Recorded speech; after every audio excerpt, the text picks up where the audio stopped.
It's Shaquita Graham from lovingtheblackman.com and ateco.com. I am excited. I'm going to be talking about Killer Mike, Jermaine Dupri, Usher, Donald Lawrence, Davion George. And I'm bringing these people up because I feel like what I'm witnessing right now is just the waking of giants. Even with what's going on with Nate Parker and his new movie, The Birth of a Nation, and how he actually came about that business deal, how he put his money in. I love seeing the way Black men are coming together to do things for our community. So I'm going to highlight that today.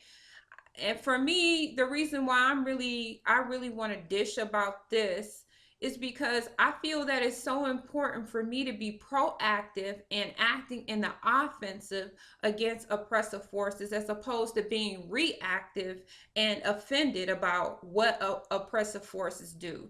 So, one of the main things that I thought was so important in some of the stories that I read today was economic cooperation, and nobody talks about that better than Dr. Claude Anderson, about the need for economic cooperation in the Black community. And again, let me just highlight a couple of sources.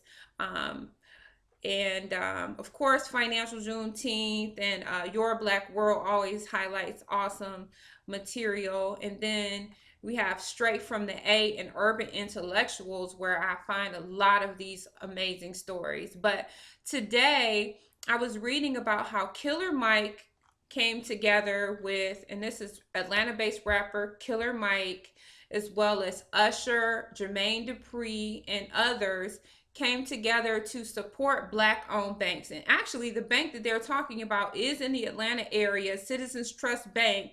And that's where I recently started banking as well, because I was like, I really need to support a Black-owned bank. So I put my money over there, and they said the reason why they're doing this, they are banking small, they're banking local, and they're banking Black. And that's what's up right now.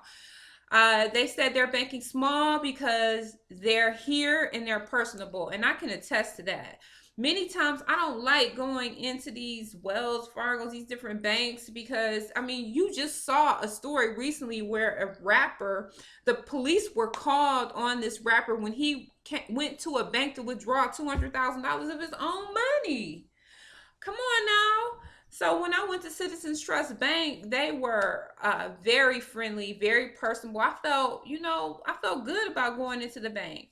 And another thing they talk about is it's local. It's easy to get to and it's close by. Of course, that's important. And then they said because it's Black, and that's what we are. And that's what I love about this story. I read another article that talked about how Black banks control only $5 billion in assets, where you have something like a large bank like Wells Fargo, which controls 1.7 trillion in assets. And I love the idea of Black people in the media and music promoting this idea of coming together and supporting a Black bank. And another thing that I read about was in 2001, there were 48 Black-owned banks. And today, in 2014, actually, this article said that they found in 2014 there were only 25 Black-owned banks remaining in the country. So, yes, I think it's so important for us to practice group economics and to work on finding ways to make our money work for us. Okay, great. So Killer Mike, Usher, Jermaine Dupri, that's awesome. And I'm with you. I'm banking at Citizens Trust Bank, and there's so many online. If you Google Black banks, you'll find one in your area too. So thanks for Straight from the A for having that article. The other thing I saw that was amazing, former NBA star Davion George. He was involved in a community development project where he either is planning to develop or is in development on 47 affordable apartment homes. And there will also be in this community, they'll also create a grocery co-op, And they said it's, they decided to have a grocery co-op because there's no grocery stores in that local area. They will also have an amenity that's dedicated space provided for after school activities for children in the neighborhood. And I love this because this is another thing that we need: community development. We need to invest in creating, like, um, you know, uh, Dr. Claude Anderson talks about having an Africa town, or how you can see in certain areas. I've heard Jason Black talk about in Detroit, there's a Greek town, and we know about Chinatowns. We need to take our money. I think it's a great idea to take our money and build up our own community, with mixed use spaces as far as housing as well as businesses. And that's what that we see him, Devion George, doing. So I thought that that was amazing. Another story I read was about a young man, age 27, Damon Lawrence.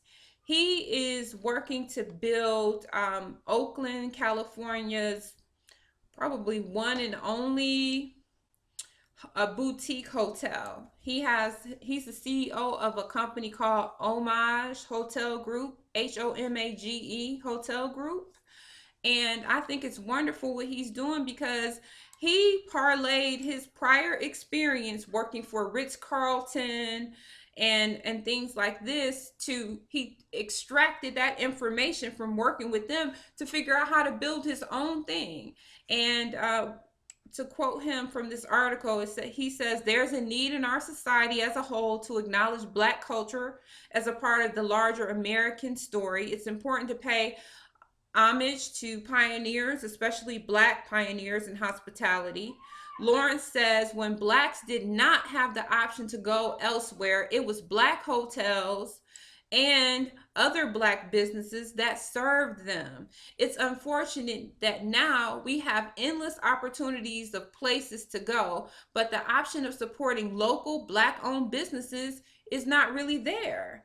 And I mean, I wholeheartedly agree with what he's saying, because there's many times I want to go out with friends, I want to have an event, and I want to know that I'm not going to be somewhere where they're going to write the N word on my receipt, which we saw somewhere in the country. Or like Marvin Sapp, he was at Ruth Chris and they wouldn't let him in because of dress code. So we see these kinds of things happening, and that's why it's important to build safe havens in our own community. So I love everything that I saw in these articles. You have economic cooperation and group economics. You have community development. You have Black men building safe havens in our community where we know we can be welcome and we can be treated well. So I'm excited. It's like waking up giants. I mean, we know that Black men have built civilizations all over this planet, and to see us really kind of walking in that again is just so inspiring. So stay tuned to lovingtheblackman.com. Stay tuned at ateco.com. That is another part of my mission with ateco.com, is to bring technology to the forefront, to use as a tool to help us to build these communities, to build economic cooperation, and so on and so forth. So Shaquita Graham signing off. Thanks for watching.